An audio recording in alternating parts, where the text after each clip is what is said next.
Meu irmão postiço arrombou minha porta às 3 da manhã e destruiu todos os meus troféus. Depois, revelou que meu pai planejava me apagar há meses. A porta não só se abriu. Ela se soltou de uma das dobradiças, entrando torta no meu quarto às 3h04 da manhã. E por meio segundo, achei que ainda estava sonhando, porque a pessoa parada nos destroços da minha porta era alguém com quem eu tinha dividido o banheiro por 6 meses e nunca tinha visto levantar a voz. "Eu quero o quarto dele e quero agora", gritou Logan. Eu tinha 17 anos, estava meio dormindo, piscando para um estranho com o rosto do meu irmão postiço. Logan também tinha 17 anos. Começamos como estranhos na mesma casa e, após 6 meses, alcançamos uma espécie de trégua. Nem amigas, nem inimigas. Só duas garotas lidando com uma família reconstituída que nenhum de nós pediu. Ele nunca tinha batido uma porta antes daquela noite. Ele passou pelo meu pai aos empurrões, que tinha corrido pelo corredor de camiseta e samba-canção com uma expressão tão confusa quanto eu me sentia, e começou a arrancar minhas coisas das prateleiras. Livros didáticos caíram no chão, espalhando páginas por todo lado. Ele pegou meu notebook da escrivaninha e levantou, pensando se iria jogar. "Conte a verdade pra ele ou eu conto", rosnou para meu pai. O rosto dele ficou da cor da parede atrás. Sheila, casada com meu pai havia 8 meses e mãe de Logan, surgiu na porta de roupão, chorando com uma voz pequena que nunca ouvi. "Logan, por favor, combinamos de esperar." "Cansei de esperar", respondeu Logan. A voz dele falhou em cansei, entre raiva e algo próximo da tristeza. Há 6 meses vejo ele vivendo no que deveria ser meu. Então ele disse a frase que virou minha noite de cabeça para baixo.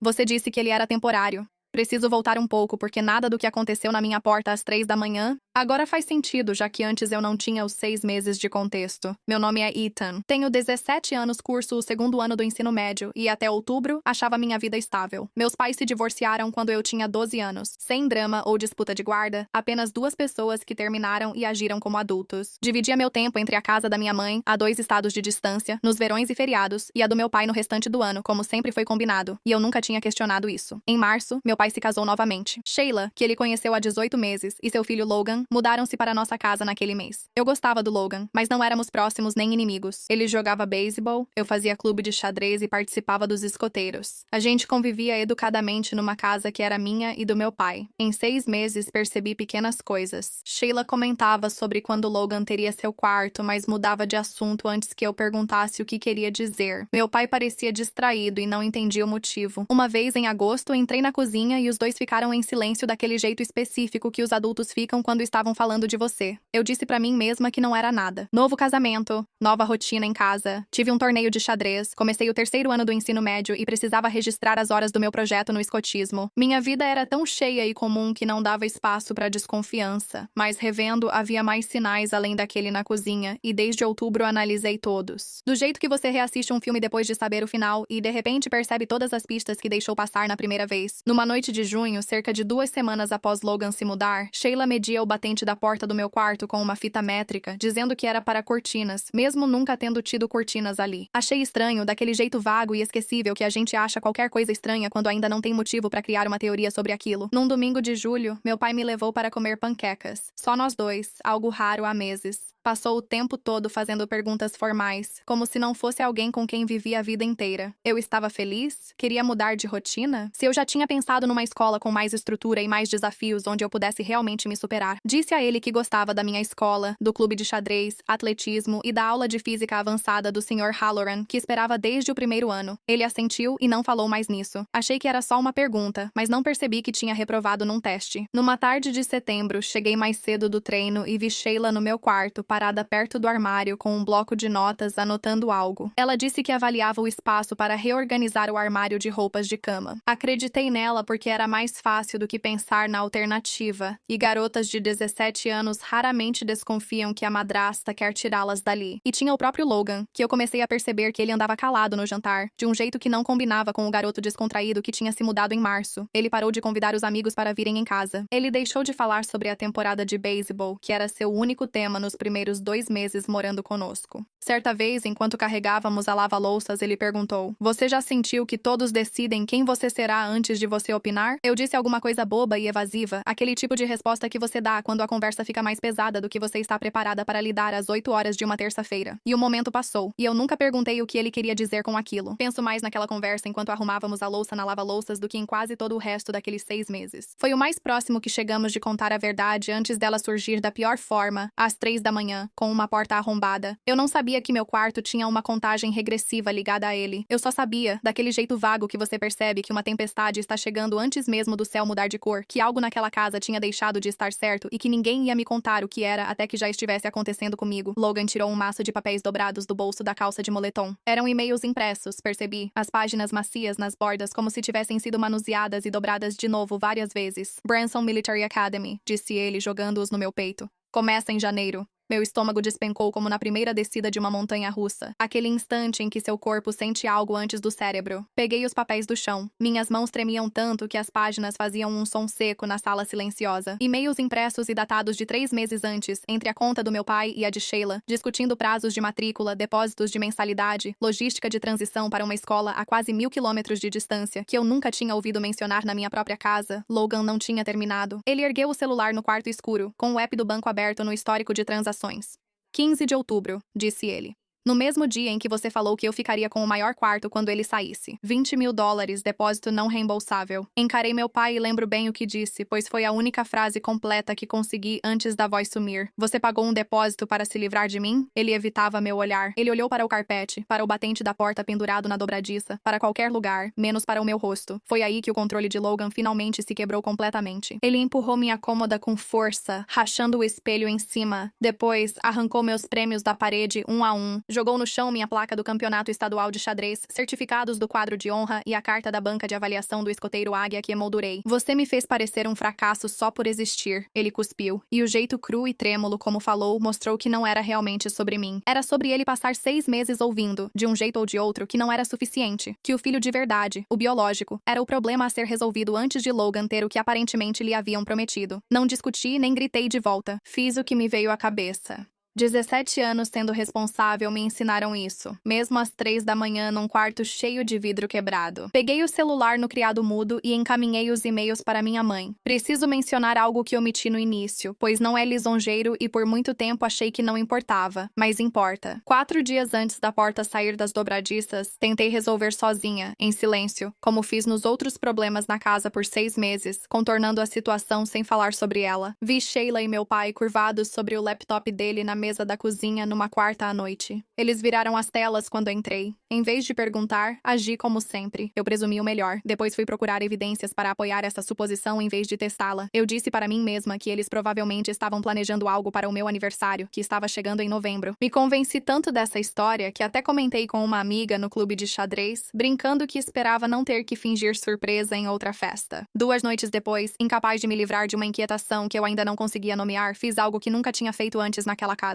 Perguntei ao meu pai, enquanto ele trocava o óleo da caminhonete, se estava tudo bem e se havia algo sobre Sheila e Logan que eu deveria saber. Ele limpou as mãos em um pano por um bom tempo antes de responder. Está tudo bem, querida, ele disse. Só estamos resolvendo algumas coisas. Coisas de adulto. Ele não olhou para mim enquanto dizia isso, do mesmo jeito que não olhou para mim 4 dias depois, parado na porta do meu quarto. E eu me lembro de ficar ali na garagem, sentindo aquela decepção específica e vazia de ser enganada por alguém que você ainda não tem provas de que está mentindo. Só uma sensação no peito sem nome. Deixei pra lá. Pensei que estava exagerando e que coisas de adulto devia ser sobre finanças, sogros ou algo mundano que não era da minha conta. Voltei. Fiz minha lição de cálculo e só voltei a pensar nisso quando Logan arrombou minha porta 4 noites depois, trazendo impressões que explicavam o que coisas de adulto realmente significava. Tive que conviver com isso. Tive a chance de fazer a pergunta certa dias atrás, mas optei por uma versão mais leve. Recebi uma resposta branda e falsa e deixei pra lá por ser mais fácil do que insistir. Não acho que garotas de 17 anos deveriam interrogar o próprio pai, mas lembro daquela conversa na garagem, pois foi o último momento calmo antes do caos. Uma parte de mim nunca se perdoou por não ter insistido mais quando podia. Ela morava a 2 estados de distância, em Charlotte, e tinha a guarda legal compartilhada, o que significava, entre outras coisas, que a assinatura dela era legalmente exigida para qualquer mudança na minha matrícula escolar. Só percebi o impacto disso cerca de 90 segundos depois, quando o telefone do meu pai tocou e ele, atordoado, atendeu no viva voz, sem lembrar de tirar.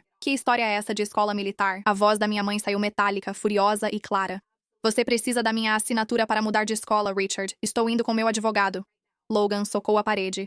Estou falando literalmente. O punho dele atravessou o drywall ao lado do meu armário e o estalo úmido de gesso e ripas pareceu soltar algo no ambiente. Sheila gritou. Meu pai agarrou Logan pelos ombros e o puxou de volta para o corredor, os dois ofegantes, e eu fiquei ali, no meio dos destroços do meu próprio quarto às 3h20 da manhã, segurando um telefone com a voz da minha mãe ainda saindo pelo alto-falante, perguntando se eu estava bem. Pausa rápida. Para mais histórias como essa em melhor qualidade, acesse meu Spotify na descrição. Dona Alvarez, vizinha 2 casas abaixo, já havia chamado a polícia após ouvir pela janela um barulho parecido com alguém arrombando uma porta e contou isso a um policial. 2 viaturas chegaram às 4h50 da manhã. A policial Devon Marsh, com 11 anos de serviço segundo o relatório, inspecionou a casa com uma lanterna e fotografou a porta quebrada pendurada na dobradiça e o buraco do tamanho de um punho na parede de drywall. Meus troféus estavam no carpete entre cacos do espelho rachado. Ninguém foi preso naquela noite. Ele explicou ao meu pai que disputas domésticas entre menores raramente levam à prisão imediata, mas registrou um boletim de ocorrência completo, com o número do caso e tudo, e informou meu pai de forma direta e profissional. Do jeito que os policiais falam quando já decidiram o que acham da situação, que o conselho tutelar poderia entrar em contato considerando o envolvimento de um menor na destruição de propriedade dessa escala. Minha mãe chegou às 8h30 daquela manhã. Ela dirigiu por 3h30 à noite, acompanhada. Ao lado dela, saindo do banco do passageiro com um terno cinza escuro impecável apesar da hora, estava uma mulher carregando uma pasta de couro como se já tivesse feito isso centenas de vezes antes. Sou Veronica Richards, disse ela, cumprimentando meu pai como se fosse uma reunião de negócios, não as consequências de meu irmão postiço ter destruído meu quarto. Direito de família, 17 anos. Represento a mãe do Ethan. Ela não levantou a voz em nenhum momento naquela manhã. Ela pediu para ver os documentos da escola militar, espalhou-os na mesa de jantar e fotografou tudo com o celular, um hábito que explicou depois. Montar um registro probatório bem organizado antes que alguém alegue sumiço ou alteração de documentos. Ela achou a linha de assinatura no fim do formulário com os nomes dos meus pais, mas minha mãe nunca assinou. Isso é falsificação, disse Verônica. Sem levantar a sobrancelha ou pausa dramática, apenas uma constatação, como ler um termômetro. Meu pai tentou explicar que ainda não tinha enviado o formulário, que era só um rascunho, que ele nunca teve a intenção de falsificar a assinatura de verdade. Verônica colocou um dedo no calendário pendurado na nossa cozinha, em uma data circulada de vermelho dali a 2 semanas, o prazo final de inscrição, e perguntou calmamente como exatamente ele planejava ter a assinatura da minha mãe em um formulário que ela nunca tinha visto, enviado antes de um prazo desconhecido por ela. Ele não tinha resposta. Minha mãe, parada no balcão com os braços cruzados, parecia que já tinha deixado de se surpreender com qualquer coisa que meu pai pudesse fazer há muito tempo. A audiência para modificar a guarda foi agendada rapidamente, em 2 semanas, devido ao boletim de ocorrência e às provas de assinatura falsificada que Verônica já reunira em um tribunal de família onde eu nunca estivera antes. O advogado do meu pai, um homem que passou a maior parte de sua declaração inicial falando sobre a estrutura e a disciplina que uma escola militar poderia proporcionar a um adolescente, argumentou que a Branson Academy iria formar meu caráter, incutir responsabilidade e me dar o tipo de firmeza que um jovem precisa ao entrar na vida adulta. Verônica se levantou e pôs uma pasta na mesa. Meu histórico escolar emitido diretamente pela Secretaria de Educação, só notas máximas por 4 anos e na equipe principal de atletismo. Escoteiro Águia, 2 anos antes do prazo comum. Nenhum incidente disciplinar em 11 anos de ensino público. Que correção de caráter? Ela perguntou ao juiz, sem elevar a voz. Um aluno desses precisa disso? Então chamou Logan para depor. Ele parecia menor lá em cima do que na minha porta às 3 da manhã. Um garoto de 17 anos com camisa escolhida pela mãe, murmurando que foi só uma discussão que saiu do controle. Verônica não pressionou. Não precisava. Ela ergueu as fotos tiradas pelo policial Marsh. A porta pendurada pela dobradiça, o buraco do tamanho de um punho na parede de drywall, o espelho rachado. Ela só pediu que ele confirmasse se eram retratos fiéis daquela noite. Ele confirmou. Isso bastou. Sheila depois em seguida. Sob juramento e com Verônica conduzindo-a pela linha do tempo dos últimos 6 meses, Sheila confessou algo que nunca tinha ouvido. Ela contou para o meu pai. Eu fazia Logan parecer patético só por existir. Minhas notas, escotismo e troféus de xadrez superavam ele, e ela dizia que me mandar para a escola militar equilibraria o jogo para seu filho. A sala do tribunal ficou em silêncio. Lembro da qualidade única daquele silêncio. Não era choque, mas parecia o som de uma sala inteira percebendo que pela primeira vez tinha ouvido a verdade de fato pela primeira vez. O advogado do meu pai tentou reagir no contra-interrogatório, perguntando se Sheila realmente disse a ele para prosseguir com a matrícula contra a própria convicção, claramente tentando encontrar uma versão dos fatos em que meu pai tinha sido convencido a fazer algo que ele nunca quis de verdade. Sheila hesitou, olhou para o meu pai na mesa da defesa e, para ser justo com ela, não aproveitou a saída que estava sendo oferecida. Ele concordou comigo, ela disse baixinho. Eu não precisei convencê-lo de quase nada. Verônica nem precisou fazer novas perguntas depois disso. Ela deixou o silêncio fazer o trabalho, do mesmo jeito que deixou as fotografias fazerem o trabalho com com Logan, do mesmo jeito que deixou o histórico escolar fazer o trabalho com o juiz. Ao observá-la, percebi que ela raramente levantava a voz no tribunal. Construía seu caso com documentos e palavras alheias, deixando a indignação para os outros. Verônica chamou outra testemunha inesperada, minha orientadora, senhorita Rosalind Shaw, que atuava há 9 anos no distrito, e escreveu 2 cartas de recomendação para minhas bolsas de estudo naquela primavera. Ela afirmou, calma e objetiva, que se encontrou comigo 2 vezes no outono para orientação sobre faculdade e que nunca apresentei comportamento que exigisse intervenção disciplinar, sem tarefas perdidas, conflitos com professores ou qualquer registro que sugerisse falta de estrutura e disciplina, como insistia o advogado do meu pai. Ela havia retirado meu arquivo acadêmico a pedido de Verônica, impresso e carimbado pela responsável pelos registros do distrito, e ele estava sobre a mesa ao lado da assinatura falsificada do meu pai, como 2 versões da mesma garota que ninguém ali conseguia conciliar. A que prosperava no papel e a que meu pai e Sheila tinham decidido fazer desaparecer. Ele foi o último a depor, e sua voz falhou 2 vezes antes de completar a primeira frase. Ele confessou a pressão de Sheila e que já havia preenchido o formulário de matrícula com as 2 assinaturas semanas antes de me contar qualquer coisa. Admitiu em voz baixa, olhando para as próprias mãos, que havia escolhido o caminho mais fácil de fazer um problema desaparecer em vez do caminho mais difícil de proteger o próprio filho. A juíza, uma mulher chamada juíza Patrícia Ndi, que Verônica me contou depois que tinha fama de agir rápido quando os fatos estavam claros, não precisou de muito tempo para decidir. Ela deu à minha mãe a guarda unilateral com efeito imediato. Meu pai recebeu apenas o direito de visitas supervisionadas, condicionado à conclusão de 6 meses de aconselhamento familiar com um terapeuta habilitado antes que qualquer modificação fosse reconsiderada. Em sua decisão, ela citou especificamente a tentativa de falsificação de assinatura como um fator agravante, observando para registro que tentar falsificar o consentimento legal do outro responsável não era, em suas palavras, um erro de julgamento, mas sim um ato deliberado. Sheila levantou-se de repente, gritando que não era justo com Logan, que ele não ganharia nada com isso e que a família estava sendo destruída por uma noite ruim. A juíza Ndi, sem alterar a voz, disse: Senhora, sente-se ou saia do meu tribunal. Essas são suas únicas opções agora. Sheila saiu furiosa. A porta se fechou com tanta força que o som ecoou pelo corredor de mármore. Por um instante, ninguém na sala do tribunal se moveu, como se ouvíssemos o eco final de 6 meses chegando ao fim. Moro com minha mãe em Charlotte, numa casa onde a porta do quarto nunca saiu das dobradiças. Terminei o 2º ano do ensino médio lá, entrei no time de atletismo da nova escola e ainda tenho meus troféus de xadrez. Verônica me ajudou a acionar o juizado de pequenas causas pelo espelho quebrado e prêmios danificados, e meu pai pagou sem discutir. Foi a única coisa que ele não questionou naquela confusão. Falo com meu pai sob supervisão, como exigido, principalmente por videochamadas ainda um pouco rígidas, como se estivéssemos reaprendendo a conversar sem $20 mil e uma assinatura falsificada entre nós. Ele concluiu a terapia. Ele me diz em toda ligação que sente muito, e eu acredito que ele está sendo sincero, mesmo que eu ainda esteja tentando entender o que fazer com um pedido de desculpas que chegou depois que o valor já tinha caído na conta. Não sei o que houve entre Logan e a mãe após a audiência. Ouvi que saíram da casa do meu pai em menos de um mês. Não desejo mal a Logan. Penso naquela versão dele das 3 da manhã mais do que deveria. Um garoto que arrombou uma porta não porque queria me machucar, mas porque passou 6 meses ouvindo de forma sutil e constante que só teria importância quando eu não estivesse mais lá. Isso não foi algo que nenhum de nós escolheu. Os adultos das nossas vidas criaram isso, e nós dois ficamos no meio dos destroços às 3 da manhã, em lados opostos do mesmo plano ruim. Vi Logan cerca de 8 meses após a audiência numa competição de atletismo de verão em outra cidade. A escola dele também participava do mesmo circuito regional que a minha. Nós nos vimos do outro lado do campo, e houve um longo segundo em que nenhuma de nós sabia o que fazer com o rosto. Ele acabou vindo até mim, com as mãos nos bolsos, e a primeira coisa que ele disse não foi exatamente um pedido de desculpas, mas chegou perto. Eu nunca quis de verdade o seu quarto, ele disse. Eu nem sei por que falei aquilo. Queria que alguém ficasse tão bravo quanto eu.